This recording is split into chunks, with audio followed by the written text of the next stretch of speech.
नमस्ते दर्शक, illuminating infinity में आप सभी का स्वागत है। आप सभी को अक्षय तृतीया की बहुत बहुत शुभकामनाएं। दर्शकों, अक्षय तृतीया हम हर साल मनाते हैं, लेकिन उसके पीछे के कारण क्या है, ऐसे कौन से ऐतिहासिक घटनाएं हैं, इसका कई बार हमें पता ही नहीं है।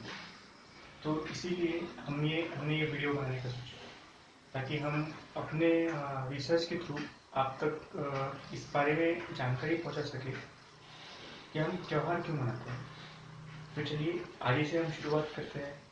तो अक्षय तृतीया हम क्यों मनाते हैं? दोस्तों, अक्षय तृतीया ये तिथि हमेशा से महत्वपूर्ण रहा है। हमेशा उसका एक महत्व रहा है। ये हिंदू ही नहीं बल्कि जैन समुदाय के लिए भी बहुत महत्वपूर्ण है। अब से नहीं बल्कि सतयुग से ये पता चलती आ रही है। सतयुग में भगवान कुबेर को धन के देवता का पद मिला था।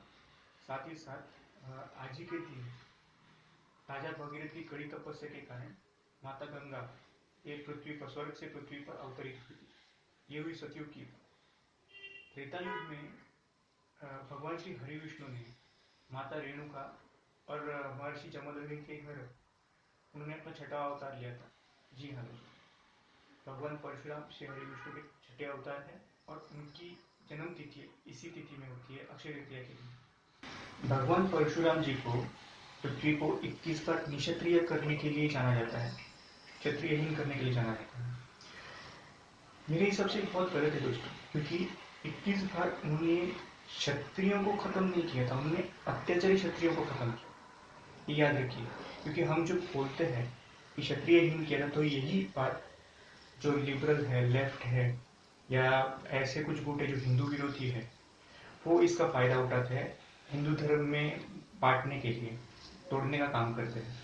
तो इसीलिए हमें ये कहना शुरू कर देना चाहिए कि भगवान परशुराम ने क्षत्रियों का हनन नहीं किया था, अत्याचारी क्षत्रियों का हनन किया।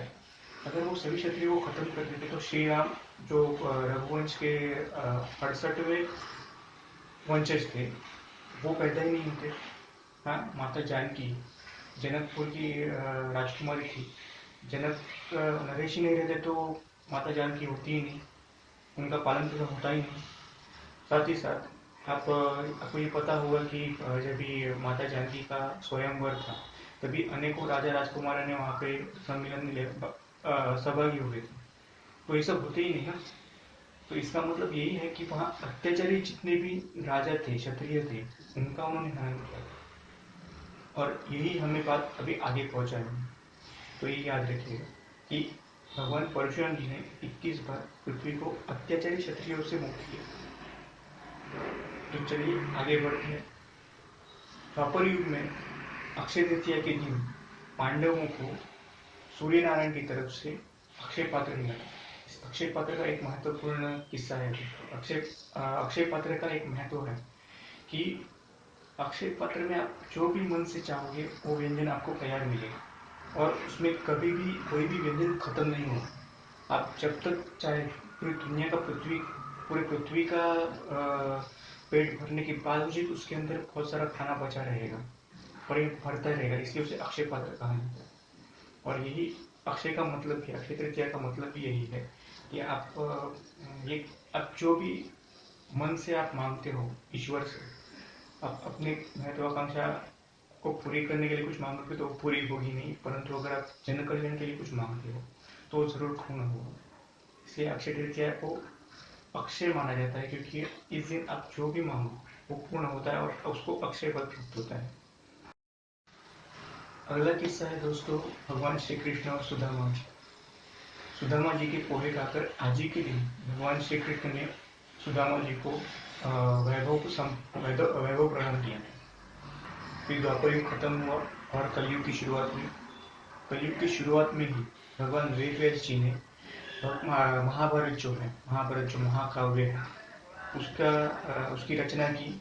वो उन्होंने श्री गणेश जी को सुनाया और श्री गणेश जी ने इसी अक्षय तृतीया की तिथि में ही महाभारत को लिखना शुरू कर दिया था।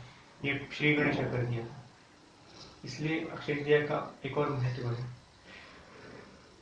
जैन समुदाय के लिए अक्षय तृतीया क्यों महत्वपूर्ण है? क्योंकि जैन समुदाय के जो पहले तीर्थंकर थे ऋषभ देव जी, उन्होंने 1 वर्ष की तपश्चर्या पूर्ण कर दी आज ही के दिन गन्ने का जूस प्राशन करके, गन्ने का रस जो है वो प्राशन किया था और अपनी तपस्या को पूर्णांत किया था, कंप्लीट कर दिया था उन्होंने।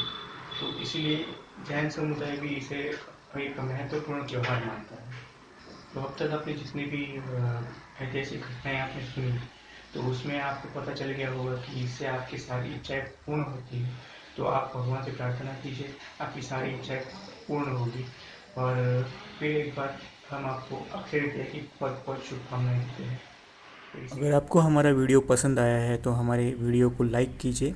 इसमें आपका कोई भी खर्चा नहीं होगा। नीचे कमेंट बॉक्स में कमेंट कीजिए, जिससे हमें मोटिवेशन मिलेगा और भी वीडियोस बनाने के लिए। इसे अपने दोस्तों के साथ शेयर कीजिए, जिससे कि हमारा ये रिसर्च ये और लोगों तक पहुँचे। हमारे चैनल को सब्सक्राइब ज़रूर कीजिएगा और साथ में एक बेल आइकन है, उस पर भी क्लिक कीजिएगा, ताकि हमारे जो भी वीडियोस होंगे वो आप तक तुरंत पहुंच जाएंगे। तो हम फिर मिलेंगे हमारे अगली वीडियो में। तब तक के लिए प्रणमामि भारत।